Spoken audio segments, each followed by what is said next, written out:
Hello everyone, welcome to Pradis Institute of Education and welcome to your Exampur series. So as you know, we have launched our Exampur series for your revision of class 10th board examinations जो कि बहुत ज़्यादा पास में आ रहे हैं और हमें जो है फटाफट से अब क्या करना है, रिवीजन करना है. एंड एज यू नो कि सोशल स्टडीज कितना जो है बड़ा सिलेबस है आपका सोशल स्टडीज का, जिसमें आपको बहुत सारी चीज़ें पढ़नी होती है, हिस्ट्री, ज्योग्राफी, बहुत सारी चीज़ें, सिविक्स, इकोनॉमिक्स सब पढ़ना है आपको और उसको रिवाइज भी करना है.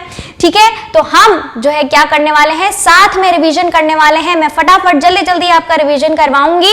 ठीक है, और सारे क्वेश्चंस जो होंगे वो भी हम डिस्कस करेंगे. इसमें जितने भी इंपॉर्टेंट क्वेश्चंस हैं, प्रीवियस ईयर क्वेश्चंस हैं, एनसीईआरटी के क्वेश्चंस हैं, हम सारी चीजें यहाँ पर कवर करने वाले हैं. और प्लस आपको मैं देने वाली हूँ हर चैप्टर का समरी, है ना, तो ताकि आप फटाक से मेरा वीडियो देखें समरी का और आपका रिवीजन हो जाए पूरे चैप्टर का. पूरे चैप्टर में कितनी इंपॉर्टेंट टर्मिनोलॉजीज हैं जो आपको याद करनी है, जिनकी डेफिनेशन आपको याद करनी है, तो वो सारी चीजें आप अच्छे से कर लें.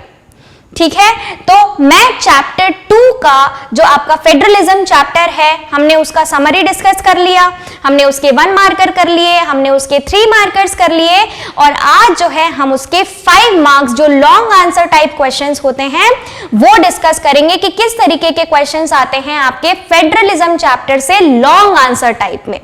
ठीक है, तो moving towards the lecture, let me introduce myself. My name is Pooja Patole and I will teach you social studies, right? And प्राडिस एजुकेशन के बारे में कुछ चीजें मैं आपको बताना चाहती हूँ कि प्राडिस एजुकेशन आपके लिए लेकर आया है लिमिटेड टाइम ऑफर. अगर आप केजी से 10th के बीच में एनरोल करना चाहते हैं तो फीस 30,000 है, बट आपके लिए जो है लिमिटेड टाइम ऑफर हमने जो है ऑफर किया है 9,999 का ऑफर प्राइस है. अगर आप जो है कूपन कोड यूज करते हैं Pradis_10 और वहीं अगर आप 11th या 12th के लिए एनरोल करना चाहते हैं तो उसका भी ऑफर प्राइस जो है 9,999 रुपीज है. ठीक है, तो जल्दी से जो है आप ये ऑफर को अवेल कर सकते हैं. कोई भी आपको इंक्वायरी करनी है, कोई भी डिटेल इंफॉर्मेशन लेनी है तो आप जरूर इस नंबर पर जो है कांटेक्ट कर सकते हैं. आपको सारी इंफॉर्मेशन, हर चीज जो है क्लियर हो जाएगी.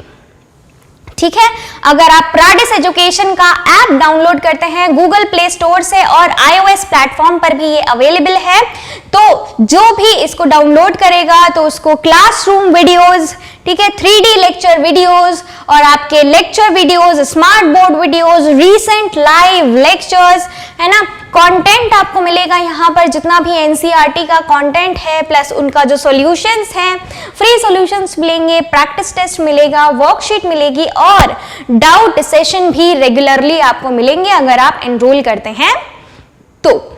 ठीक है, तो जल्दी से जल्दी जो है आप प्राडिस एजुकेशन की एप्लीकेशन को डाउनलोड कर लीजिए, है ना. फेडरलिज्म चैप्टर हम पढ़ रहे थे, ये आपका चैप्टर 2 है सिविक्स का.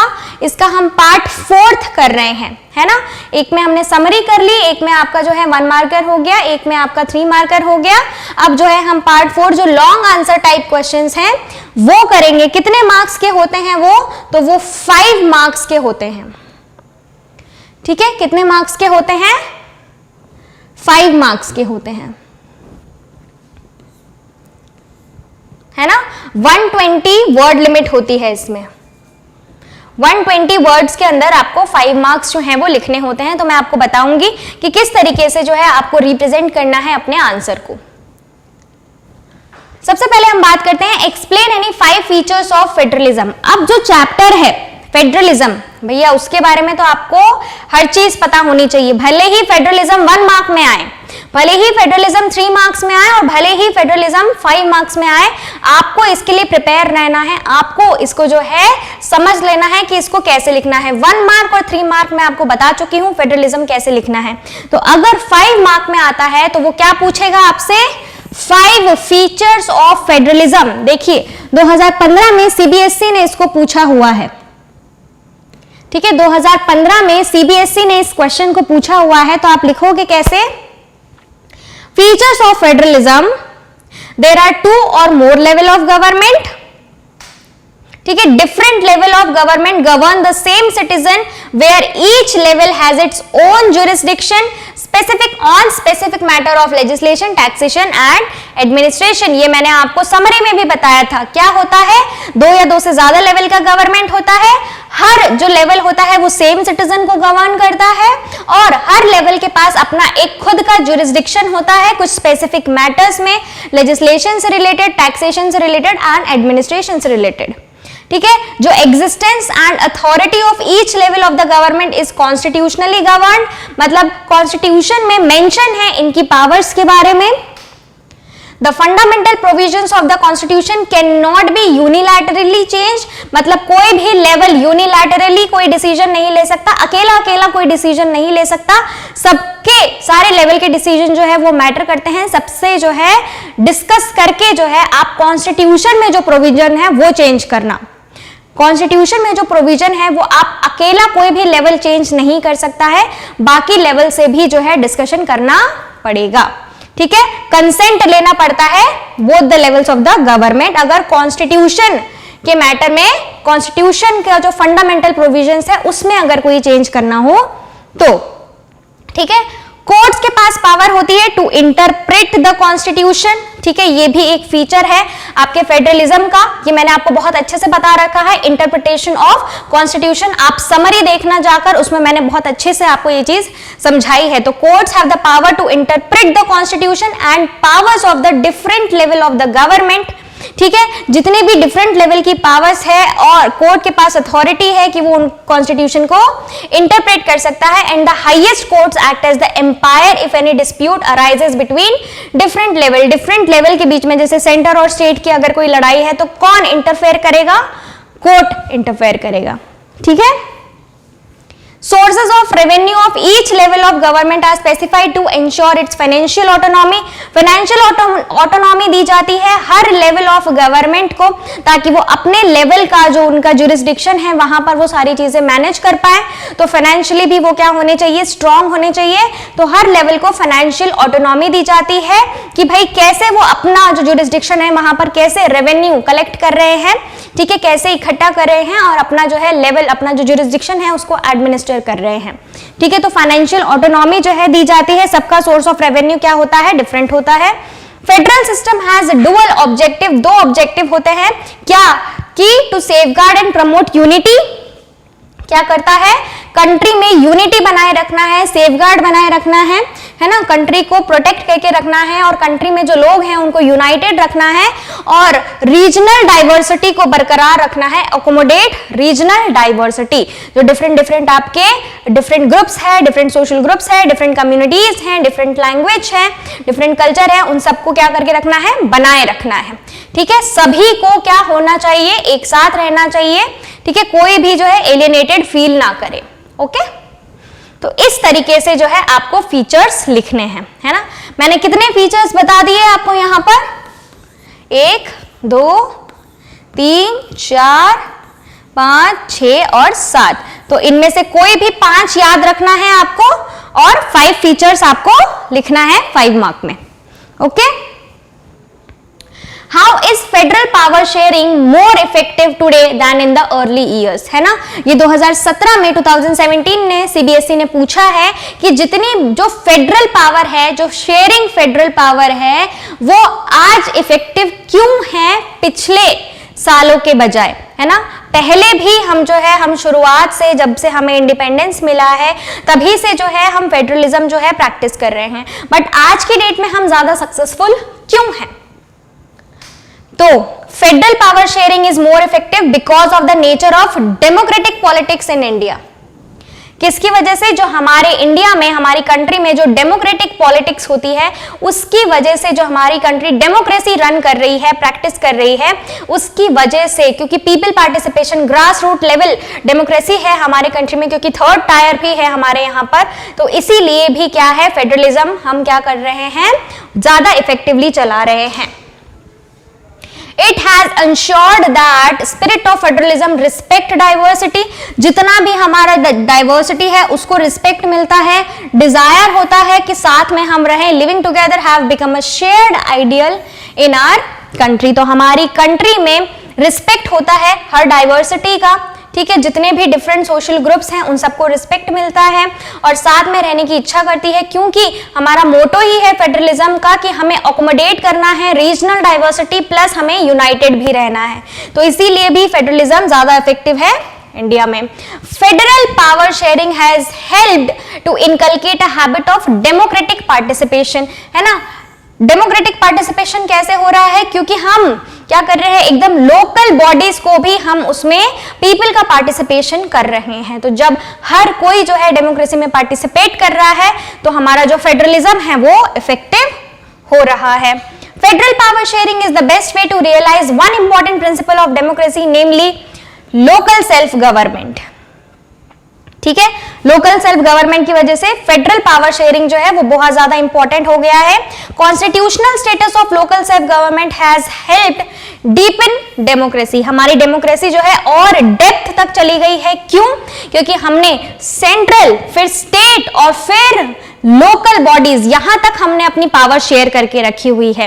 तो हर एक लेवल के पास अपनी अपनी पावर्स है, हर एक लेवल के पास अपनी अपनी फाइनेंशियल ऑटोनॉमीज है और हर लेवल कोशिश करता है कि हम यूनाइटेड रहें और हम डाइवर्सिटी अकोमोडेट करके रहें, है ना। तो यहां पर आप देखो कि किस तरीके से फेडरलिज्म जो है इतना ज्यादा इफेक्टिव हो रहा है because of the constitutional status. मतलब जो लोकल गवर्नमेंट बॉडीज हैं वो क्या कर रही हैं, वो आपका लोकल लेवल पर भी क्या कर रही हैं, डाइवर्सिटी को मेंटेन कर रही हैं, ठीक है। और जो लोकल गवर्नमेंट्स हैं उनका कॉन्स्टिट्यूशन में भी मेंशन है ना, इनका एक आर्टिकल है जो अमेंडमेंट होकर कॉन्स्टिट्यूशन में इनको जगह मिली है। लोकल गवर्नमेंट बॉडीज क्या है, कॉन्स्टिट्यूशनल स्टेटस मिला है इनको। It has increased women's representation and voice in democracy. Women's का representation local bodies में, local पंचायत में आप जानते हैं कितना ज्यादा है।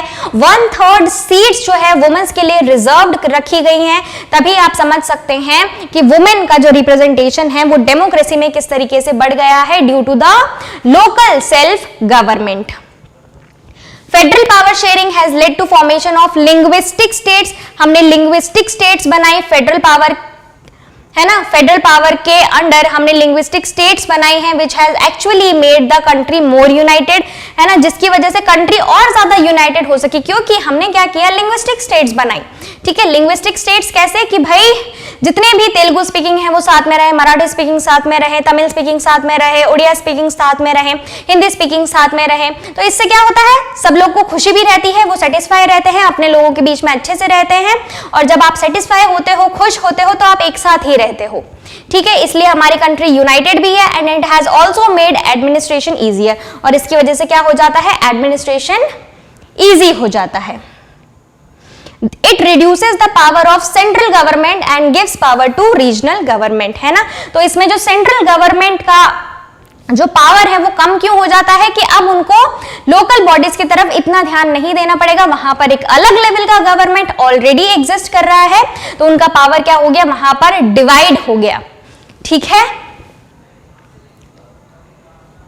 तो इस तरीके से जो है आपको आंसर लिखना है ना, कि अगर आपसे ऐसा क्वेश्चन आता है तो आपके पास ऐसे पॉइंट्स होने चाहिए। How is federal power sharing more effective today than in the earlier years, explain. तो आपको पॉइंट वाइज इस तरीके से इसको एक्सप्लेन करना है। ऑलराइट, चलिए नेक्स्ट बढ़ते हैं हम। Which 5 provisions of the constitutional amendment of 1992 really strengthened the third tier of democracy in India? Explain, है ना। ये 2015 में भी क्वेश्चन आया है, 13 में भी आया है और 12 में भी आया है। तो सोचो ये कितना इंपॉर्टेंट क्वेश्चन है इस चैप्टर का। 3 साल रिपीट हुआ है कि कौन से वो 5 प्रोविजंस हैं जहां पर कॉन्स्टिट्यूशनल अमेंडमेंट की जरूरत पड़ी। कौन सा अमेंडमेंट था वो, 1992 में एक अमेंडमेंट हुआ जिसमें हमारे इंडिया की जो थर्ड टायर डेमोक्रेसी थी वो स्ट्रांग हो गई। तो कौन से प्रोविजन थे वो, आप जानते हैं, लोकल सेल्फ गवर्नमेंट, और वो क्या था, decentralisation. Decentralisation in India take place in 1992 और इस डिसेंट्रलाइजेशन में क्या हुआ, Now it is constitutionally mandatory to hold regular elections to local government bodies. Local government bodies आई 1992 के बाद, अमेंडमेंट हुआ, पंचायती राज सिस्टम को, लोकल सेल्फ गवर्नमेंट को कॉन्स्टिट्यूशनल स्टेटस मिला 1992 में, और यहां पर कॉन्स्टिट्यूशनली मैंडेटरी हो गया कि भाई लोकल गवर्नमेंट बॉडीज में रेगुलर इलेक्शंस होंगे, ठीक है। फिर इसके बाद क्या हुआ, seats are reserved in elected bodies, seats भी रिजर्व होंगी इलेक्टेड बॉडीज में, किसके लिए, तो schedule caste, schedule tribes and other backward classes के लिए, ठीक है। वुमेन्स के लिए भी क्या हो जाएंगी, सीट्स रिजर्व हो जाएंगी, कितनी, 1/3, कितनी हो जाएगी, 1/3 सीट रिजर्व हो जाएगी। Independent institution called state election commission form हुआ, किस चीज के लिए, कि ग्राम पंचायत और म्युनिसिपल इलेक्शंस जो होंगे वो कौन कंडक्ट करवाएगा, तो स्टेट इलेक्शन कमीशन, जो कि एक इंडिपेंडेंट इंस्टीट्यूशन है। State government are required to share some powers and revenue with local government bodies, जितने भी स्टेट गवर्नमेंट है वो अपनी अपनी लोकल गवर्नमेंट बॉडीज को क्या करेंगी, रेवेन्यू शेयर करेंगी, फाइनेंशियल असिस्टेंस देंगी, ठीक है। तो इस तरीके से जो है आपको आंसर लिखना है, ठीक है, इस तरीके से आपको आंसर लिखना है। देख लो एक बार अच्छे से कि 5 प्रोविजन पूछे थे कि भैया कॉन्स्टिट्यूशनल अमेंडमेंट हुआ 1992 में, तो थर्ड टायर डेमोक्रेसी ने किस तरीके से इंडिया को स्ट्रांग बनाया, तो आपको पॉइंट वाइज क्या करना है, इस तरीके से इस आंसर को लिखना है कि जो थर्ड टायर डेमोक्रेसी आई उसमें क्या क्या चीजें मैंडेटरी हो गई, है ना, कॉन्स्टिट्यूशनली क्या क्या चीजें हो गई, तो आपको इस तरीके से आंसर लिखना है। आगे बढ़ते हैं, why is decentralisation favoured in democracy, identify any 2 reasons. क्या पूछा है कि डिसेंट्रलाइजेशन जो है फेवर्ड इन डेमोक्रेसी, डेमोक्रेसी में डिसेंट्रलाइजेशन को क्यों फेवर किया गया, क्यों ये जो थर्ड टायर मॉडल था, थर्ड लेवल ऑफ जो मॉडल था आपका लोकल सेल्फ गवर्नमेंट, ये इतना फेवर क्यों किया गया इन अ डेमोक्रेसी, 2 रीजन बताओ। 2014 में क्वेश्चन आया है, सीबीएसई ने पूछा है। तो क्या है, 5 advantages of decentralisation of power, क्या क्या एडवांटेजेस हैं, तो हम देख लेते हैं इसको। पहला, when power is taken away from central and state government और लोकल बॉडीज को दे दी, ठीक है, तो इसको क्या बोला जाता है, डिसेंट्रलाइजेशन। सेंटर और स्टेट की पावर किसको दे दी, लोकल सेल्फ गवर्नमेंट को दे दी, तो ये एक एडवांटेज हो गया। बेसिक आइडिया क्या था कि भाई जितने भी लार्ज नंबर ऑफ प्रॉब्लम्स और इश्यूज हैं जो लोकल लेवल पर अच्छे से सेटल हो सकते हैं, क्योंकि वही लोग जानते हैं कि भैया उनको क्या प्रॉब्लम है, उसका क्या सोल्यूशन निकल सकता है, तो यहाँ पर क्या हो जाएगा, ये भी एक एडवांटेज दे दिया गया कि पीपल जो है have better knowledge of problems in their localities, तो वो अच्छे से सॉल्यूशन दे पाएंगे, ठीक है। बेटर आइडियाज होंगे कि भैया कहां पर जो है हम पैसा खर्च कर सकते हैं, how to manage things more efficiently, उन्हें पता है उनको क्या प्रॉब्लम है, उनके यहाँ पे साफ पानी नहीं आ रहा, उनके यहाँ पे रोड्स नहीं है, उनके यहाँ पे बिजली नहीं है, इलेक्ट्रिसिटी नहीं है, उनके यहाँ पे डिजिटलाइजेशन नहीं है, उनके यहाँ पे बैंक नहीं है, एटीएम नहीं है, तो उन्हें पता है कि क्या चीज की जरूरत है, इंफ्रास्ट्रक्चर की जरूरत है, तो वो अच्छे से मैनेज कर पाएंगे। उनको जितना भी मनी कहां पर किस चीज की जरूरत है उसके हिसाब से वो अपना पैसा जो है स्पेंड कर सकते हैं। Besides, at the local level, it is possible for the people to directly participate in decision making। और यहाँ पर लोग जो है, मैंने आपको ग्राम सभा के बारे में बताया, याद करो, ग्राम पंचायत के बारे में बताया मैंने, याद करो कि ग्राम सभा ग्राम पंचायत करते क्या है, ये लोग अपने खुद के जो प्रॉब्लम होती है, सॉल्यूशन होता है, सब कुछ जो है डिस्कस करते हैं, सारे लोग इन्वॉल्व होते हैं उसमें, कोई भी विलेज के सारे लोग जो है अपनी प्रॉब्लम में इन्वॉल्व होते हैं, ठीक है। तो लोकल लेवल पर it is possible to people directly participate in decision making and this helps to inculcate a habit of democratic participation. Local government is the best way to realize one important principle of democracy, namely local self government, है ना, कि भाई local level पर हम खुद को govern कैसे करें, हम खुद को एडमिनिस्ट्रेशन कैसे करें, ठीक है। तो ये एक डिसेंट्रलाइजेशन का क्या हुआ, फायदा हुआ। 2 रीजंस पूछे हैं, आप इनमें से कोई भी लिख सकते हैं, ठीक है। The need for decentralization was recognized in our constitution, और ये जो डिसेंट्रलाइजेशन है, थर्ड लेवल ऑफ आपका जो गवर्नमेंट है, ये आपका मेंशन है कॉन्स्टिट्यूशन में, ओके, ठीक है। मेजर स्टेप क्या था कि भैया 1992 में लिया गया, कॉन्स्टिट्यूशन में अमेंडमेंट किया गया और थर्ड टायर ऑफ डेमोक्रेसी को पावरफुल और इफेक्टिव बना गया। तो इनमें से आप जो भी 5 रीजन है वो लिख सकते हो, ठीक है, इनमें से कोई भी 5 रीजन आप लिख सकते हो, 5 एडवांटेज आप लिख सकते हो, ठीक है। Give a brief note on centre state relation. Centre state relation का ब्रीफ दो। बताया था मैंने आपको बहुत अच्छे से क्या होता है। Restructuring centre state relations is one more way in which federalism has been strengthened in practice. क्या? Rise of regional political parties, है ना। इसमें क्या हो जाएगा कि जो आपकी रीजनल पॉलिटिकल पार्टीज है in many states of the country changed after 1990 and this was also beginning of the era of coalition governments at the centre, है ना। जो आपकी रीजनल पार्टीज है उनको क्या मिलेगा? प्रमोशन मिलेगा कि वो नेशनल पार्टीज के साथ अलायंस करके सेंट्रल गवर्नमेंट में क्या बन सकती हैं, वहां पर बैठ सकती हैं और एक कोएलिशन गवर्नमेंट फॉर्म हो सकता है। मतलब जब बहुत सारी पार्टीज मिल जाती हैं और वो जीत जाती हैं तो वो एक क्या बनाती है? कोएलिशन गवर्नमेंट बनाती है। यहां पर कोई भी सिंगल पार्टी मेजॉरिटी में नहीं होती है, बहुत सारी पार्टीज के वोट मिलते हैं और बहुत सारी पार्टी मिलकर एक कोएलिशन गवर्नमेंट बनाती हैं। तो यहां पर रीजनल पॉलिटिकल पार्टीज को क्या मिलता है? प्रमोशन मिलता है। Since no single party got a clear majority in the Lok Sabha, the major national parties had to enter into an alliance with many parties including several regional parties to form a government at the center। यही point मैंने आपको अभी बताया, है ना। This led to a new culture of power sharing, जिसकी वजह से पावर शेयरिंग होता है, and respect for the autonomy of the state government। और स्टेट गवर्नमेंट्स में जो रीजनल पार्टीज हैं उनको भी रिस्पेक्ट मिलता है।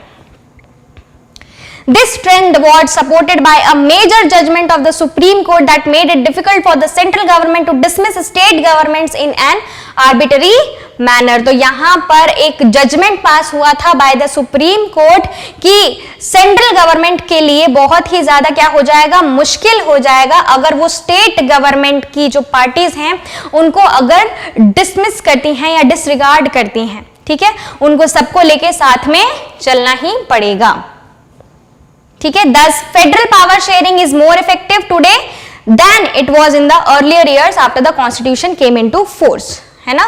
तो जब कॉन्स्टिट्यूशन आया था फोर्स में तो तब ये पावर शेयरिंग इतना स्ट्रांग नहीं था जितना कि आज है, because of this centre state relation after the amendment of 1992। Explain any 5 features of panchayat Raj system in India. 2016-17 में सीबीएसई ने पूछा है 5 फीचर्स बता दो पंचायती राज सिस्टम के, रूरल लोकल गवर्नमेंट जिसको पंचायती राज बोला जाता है, ठीक है। क्या क्या है भैया?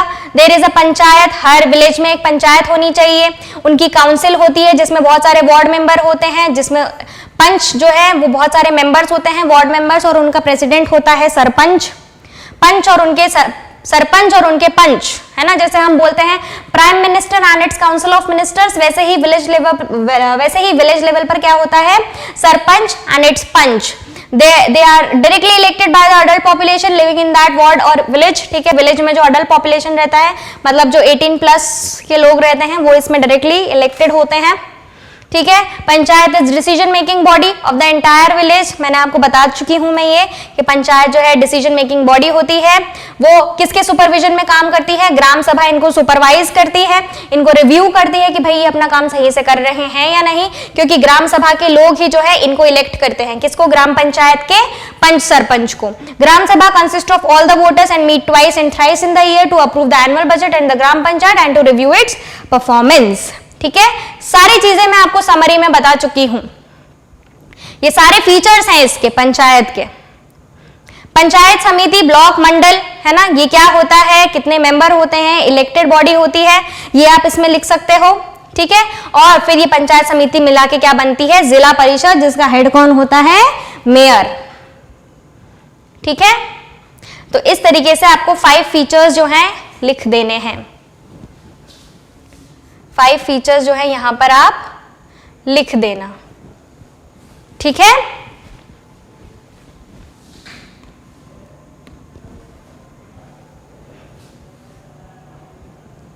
और यहाँ पर आप 5 फीचर्स में वो भी चीजें लिख सकते हो कि क्या क्या जो है यहाँ पे रिजर्वेशन होता है, मेंबर्स इलेक्टेड होते हैं, हेड होता है, पंच सरपंच होते हैं, ये भी सारी चीजें आप इसमें लिख सकते हो। Explain the major steps taken towards decentralization for making the third tier of government more powerful। ये हम अभी डिस्कस कर चुके हैं, ये भी जो है 16-17 में क्वेश्चन पूछा गया है।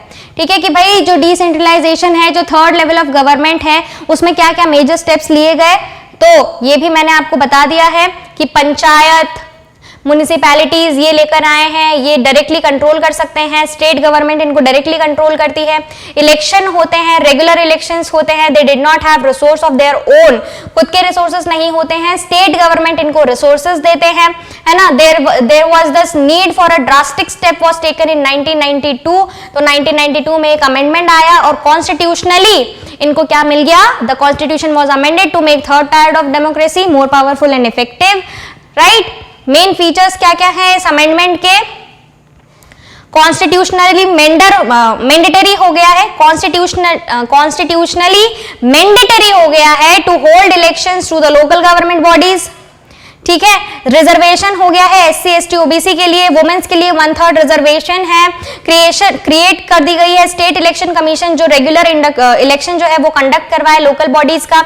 जो स्टेट गवर्नमेंट है वो पावर शेयर करेंगी लोकल गवर्नमेंट को और उनका जो रेवेन्यू है वो भी शेयर करेंगी, है ना। So the third tier government has been made more powerful now, elections are held regularly and financially these bodies have become more better। तो ये क्या है, ये फीचर्स हैं आपके, है ना, ये फीचर्स हैं आपके कॉन्स्टिट्यूशनल अमेंडमेंट 1992 के पंचायती राज के। फीचर्स लिखने को बोला जाए तो ये लिखना है, उसके बारे में लिखने को बोला जाए तो ये लिखना है, करेक्ट। डिसेंट्रलाइजेशन के बारे में पूछे, थर्ड टायर ऑफ डेमोक्रेसी के बारे में पूछे तो ये सब लिख देना, और प्रोविजंस पूछे, उसके फीचर्स पूछे कि फीचर क्या है अमेंडमेंट के पंचायती राज के, तो ये लिखना है भैया फीचर क्या क्या है।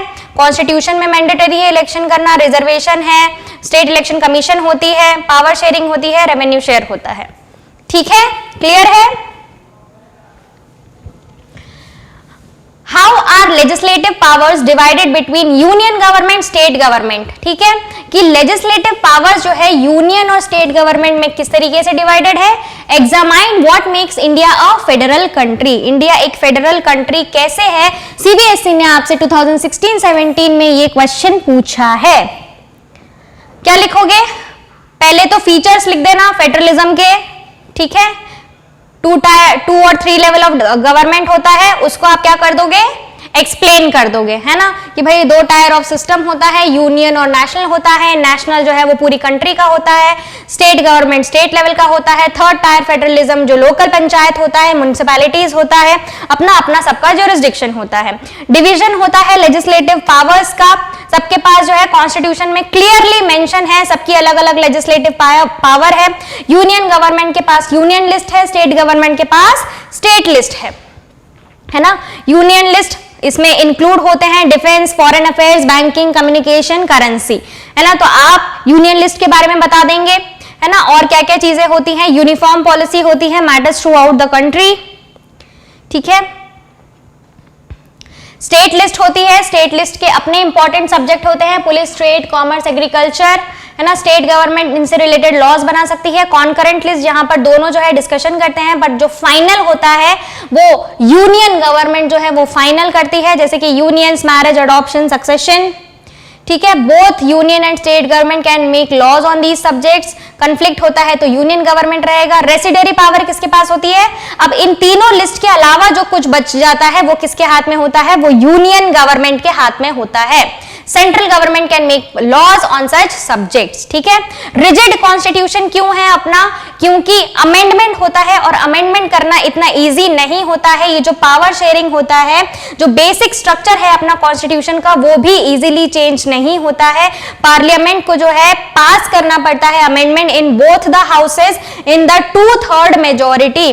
जो पार्लियामेंट के दोनों हाउसेस होते हैं, राज्यसभा लोकसभा, वो 2/3 मेजोरिटी से पहले किसी भी कॉन्स्टिट्यूशन अमेंडमेंट को पास करते हैं। उसके बाद जितनी भी स्टेट्स हैं, उनकी जो स्टेट लेजिस्लेचर्स हैं, उसमें से 50% जो है टोटल स्टेट्स में से, उनको भी मानना पड़ेगा उस कॉन्स्टिट्यूशनल अमेंडमेंट को, तब जाके कॉन्स्टिट्यूशन प्रोविजन चेंज होगा। तो आप समझ सकते हैं कि हमारा कॉन्स्टिट्यूशन रिजिड क्यों बोला गया है, because it is not easy to change. Independent है कोर्ट, ठीक है, जो कि कॉन्स्टिट्यूशन को इंटरप्रेट कर सकता है। Judiciary plays an important role in the implementation of constitutional provision and procedure. बहुत अच्छे से मैंने आपको ये समरी में समझाया है कि अगर पावर्स का कोई डिस्प्यूट होता है, डिवीजन ऑफ पावर का कोई डिस्प्यूट होता है, तो कौन उसको सॉल्व करेगा? कोर्ट। इंडिपेंडेंट रिसोर्सेस हैं, यूनियन और state government can raise their resources by levying tax in order to carry on the government and responsibilities assigned to each of them. ठीक है, तो यहां पर जो आपके रिसोर्सेज हैं इंडिपेंडेंटली, आपका अगर जुरिसडिक्शन में वो रिसोर्सेज आते हैं तो आप उनको इंडिपेंडेंटली यूज कर सकते हैं। ओके, तो इस तरीके से आपको आंसर लिखना है ना। देखा आपने लेजिस्लेटिव पावर्स यूनियन और स्टेट गवर्नमेंट में कैसे डिवाइडेड है, फेडरल कंट्री कैसे होगी, तो आपको फीचर्स लिखने हैं, फीचर्स को एक्सप्लेन करना है अच्छे से। ठीक है, चलो, difference between holding together and coming together federation पूछा ही पूछा जाता है। बिल्कुल ये क्वेश्चन आप एक्सपेक्ट कर सकते हो। डिफरेंस क्या होता है होल्डिंग टुगेदर और कमिंग टुगेदर में, बहुत अच्छे से मैंने आपको बताया है। होल्डिंग टुगेदर क्या होता है? When a large country divides it's power between the constituent states and national government. ठीक है, जब एक बहुत बड़ी कंट्री डिवाइड करती है अपनी पावर को बिटवीन द स्टेट्स, वो होल्डिंग टुगेदर है। सेंट्रल गवर्नमेंट जो है उसके पास ज्यादा पावर होती है ना। डिफरेंट कॉन्स्टिट्यूएंट यूनिट के पास वो अपनी पावर जो है वो दे देता है। Some units are guaranteed special power, कुछ यूनिट्स के पास स्पेशल पावर होती है, जैसे कि इंडिया, स्पेन, बेल्जियम, यहां पर holding together federation. Coming together की बात करें, क्या होता है जब इंडिपेंडेंट स्टेट जो है एक साथ आकर मिल जाती हैं, तो वो क्या होता है कमिंग टुगेदर और एक बहुत बड़ी कंट्री बनाते हैं, है ना, जिसकी वजह से उनकी सिक्योरिटी जो है इंक्रीज हो जाती है, सोवरेनिटी इंक्रीज हो जाती है ना। जितनी भी कॉन्स्टिट्यूएंट यूनिट होती है सबके पास इक्वल पावर होती है ना। यहां पर एग्जांपल है यूएसए, स्विट्जरलैंड और ऑस्ट्रेलिया। ठीक है, तो इस तरीके से आपको क्या करना है, डिफरेंस लिखना है। ओके, देख लो एक बार अच्छे से, holding together and coming together, इस तरीके से आपको डिफरेंस लिखना है। How is federal government different from unitary government? CBSE ने 2016-17 में इसको पूछा है कि यूनिटरी गवर्नमेंट और फेडरल गवर्नमेंट के बीच में क्या डिफरेंस है। चैप्टर की स्टार्टिंग में ही मैंने आपको समझाया था। ठीक है, दो सिस्टम ऑफ गवर्नमेंट होता है, एक फेडरल और एक यूनिटरी। यूनिटरी सिस्टम मतलब जहां पर पावर शेयर नहीं होती, एक नॉर्मल, एक जो है सेंट्रल अथॉरिटी होती है, बस सिर्फ सेंट्रल अथॉरिटी होती है और वही जो है सब कुछ मैनेज करती है, कंट्रोल करती है। और फेडरल में आपको पता है पावर शेयरिंग होता है।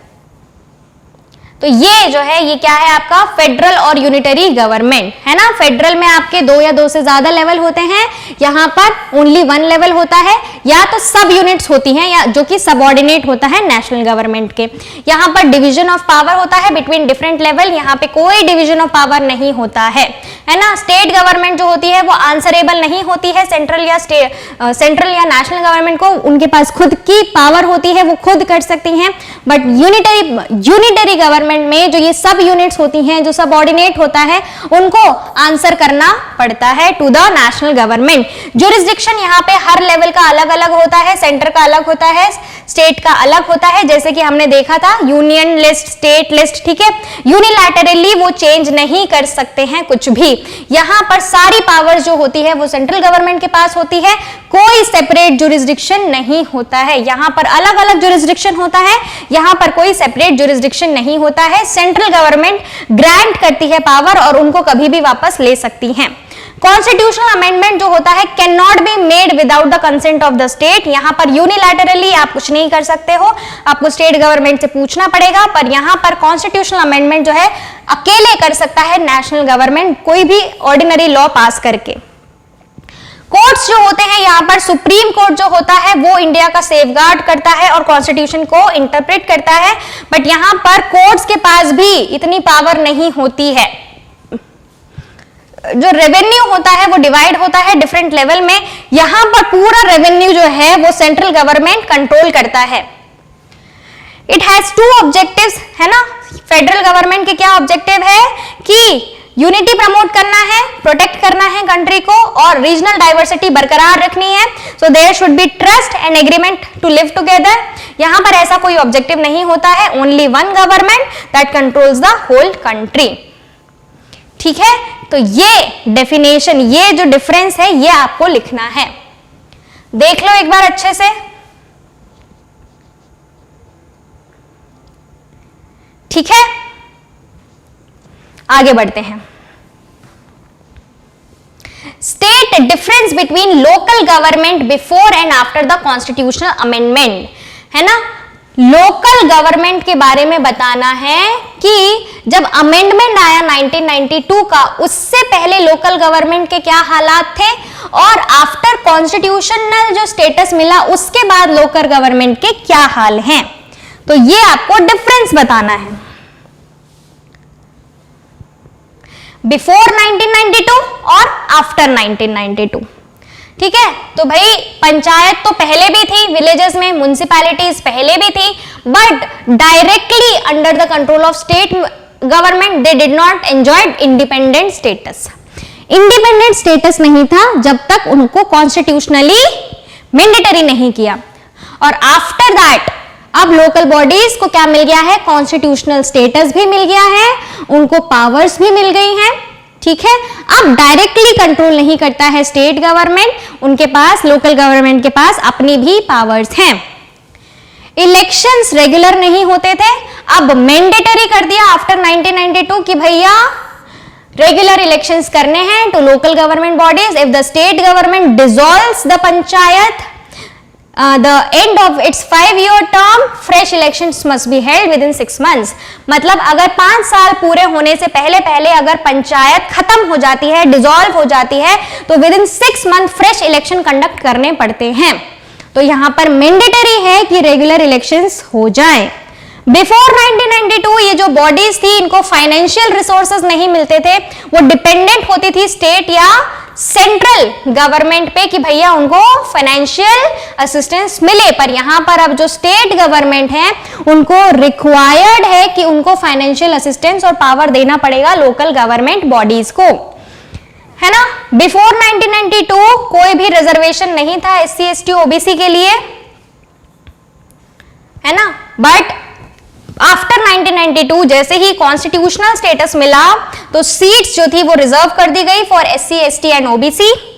वुमेन्स का कोई रिजर्वेशन नहीं था बिफोर 1992, बट 1/3 पोजीशंस जो थी रिजर्व कर दी गई वुमेन के लिए after 1992। There was no independent state commission to conduct elections। ठीक है, कोई इंडिपेंडेंट स्टेट कमीशन नहीं थी बिफोर 1992 कि भाई कोई कंडक्ट करवा दे इलेक्शंस, पर बाद में एक इंडिपेंडेंट बॉडी बनाई गई इनके लिए, स्टेट इलेक्शन कमीशन, जो कि लोकल पंचायत और म्युनिसिपल इलेक्शंस करवाए। तो ये बिफोर एंड आफ्टर 1992 चेंजेस थे, देख लो अच्छे से। ठीक है, ये डिफरेंस है। ऑलराइट, चले आगे बढ़े। Explain any 5 features of Panchayati Raj system. बता दिया है मैंने आपको ये बहुत बार क्या क्या फीचर्स हैं इसके। ठीक है, इस तरीके के क्वेश्चंस जो है आपसे पूछे जाते हैं। Explain 5 features, 5 provision of constitutional amendment, coming together, holding together federation, की features of federalism, why federalism succeeded in India. ठीक है, इस तरीके के क्वेश्चन, अब ये सारे क्वेश्चन आप लिख सकते हैं। इतने क्वेश्चन मैंने आपसे डिस्कस कर दिए हैं कि अब इनमें से कोई भी क्वेश्चन पूछ ले तो आप उसको लिख सकते हैं। ठीक है ना, ये सब क्वेश्चन जो है ये इंपॉर्टेंट क्वेश्चंस हैं, इनके ये घुमा घुमा कर क्वेश्चन पूछे गए हैं पर आंसर्स वही है जो अभी हमने डिस्कस किए हैं। ठीक है, कि कॉन्स्टिट्यूशन ने डिक्लेयर किया यूनियन और स्टेटस, है ना, तो इनको जो है क्या स्पेशल स्टेटस मिले हैं, यूनियन लिस्ट, स्टेट लिस्ट, इसके बारे में आपको बताना है। सेंटर स्टेट रिलेशन में क्या क्या चैलेंजेस आए बिफोर 1990s, इसमें जो है आपको सेंटर स्टेट रिलेशनशिप के बारे में बताना है। जो मैंने आपको लिंग्विस्टिक स्टेट का क्रिएशन बताया था, लैंग्वेज पॉलिसी के बारे में बताया था, वो सब आपको यहाँ पर लिखना है। ठीक है, सेंटर स्टेट रिलेशन मैंने आपको बता दिया, रीस्ट्रक्चर ये भी मैंने आपको बता दिया, होल्डिंग टुगेदर हमने पढ़ लिया, डिसेंट्रलाइजेशन के 5 चेंजेस हमने पढ़ लिए, व्हाट इज डिसेंट्रलाइजेशन ये भी हमने पढ़ लिया, कॉन्स्टिट्यूशनल अमेंडमेंट ये भी हमने देख लिया, इंपॉर्टेंस क्या है लोकल सेल्फ गवर्नमेंट का ये भी हमने देख लिया। ठीक है, तो ये सारी चीजें मैंने आपको बता दी है। इस तरीके से क्वेश्चन जो है आपसे थोड़ा सा लैंग्वेज को घुमा के पूछते हैं, तो डरना नहीं है, जो चीज हमने पढ़ी है वो ही आपको लिखनी है ना। So thank you so much everyone, हमारा चैप्टर 2 भी आज कंप्लीट हो गया है, सब कुछ डिस्कस कर लिया है हमने। ठीक है, समरी डिस्कस कर ली, 1 मार्कर, 3 मार्कर, 5 मार्कर, सब कुछ डिस्कस कर लिया है। आपके 2 चैप्टर कंप्लीट हो गए हैं। अब हम जो है न्यू चैप्टर स्टार्ट करेंगे आपका जेंडर, रिलीजन एंड कास्ट। ठीक है, चैप्टर 4, उसकी समरी हम पढ़ेंगे और क्वेश्चन आंसर्स देखेंगे 1, 3 एंड 5 मार्कर, है ना। So thank you so much everyone, और चैनल को सब्सक्राइब जरूर कर लीजिएगा आप, है ना, लाइक शेयर कर दीजिएगा, क्योंकि हम लोग लाइव सेशन करेंगे और लाइव सेशन में आपके फ्रेंड्स भी मिलेंगे और एक अच्छा कंपटीशन का माहौल हम क्रिएट करेंगे। क्यों? क्योंकि लाइव सेशन में हम क्या करने वाले हैं, बहुत सारे ऑब्जेक्टिव क्वेश्चन एमसीक्यू सॉल्व करेंगे, मैप वर्क करेंगे, है ना। जितनी भी कंट्रीज आपकी बुक में मेंशन है, हर चैप्टर में जो कंट्रीज मेंशन है, हम उन सबको मैप वर्क करेंगे। मैं सबको, आप सारी चीजें मैं आपको बताऊंगी, है ना। हम लोग लाइव जो है match the following, fill in the blanks, MCQ solve करेंगे। तो ज्यादा से ज्यादा इस वीडियो को जो है शेयर कीजिएगा, मेरे साथ बने रहिएगा, आगे हम सारी चीजें जो है रिवाइज एक साथ करेंगे। ठीक है, प्राडिस एजुकेशन को अगर आप फॉलो करना चाहते हैं तो फेसबुक, इंस्टाग्राम, ट्विटर पर आप फॉलो कर सकते हैं, और ये जो है कॉन्टेक्ट इंफॉर्मेशन यहाँ पर लिखी हुई है, कोई भी डिटेल इंक्वायरी करनी हो तो आप यहाँ से जो है कॉन्टैक्ट कर सकते हैं। So thank you so much everyone, मिलते हैं हम लोग अगली क्लास में। Thank you.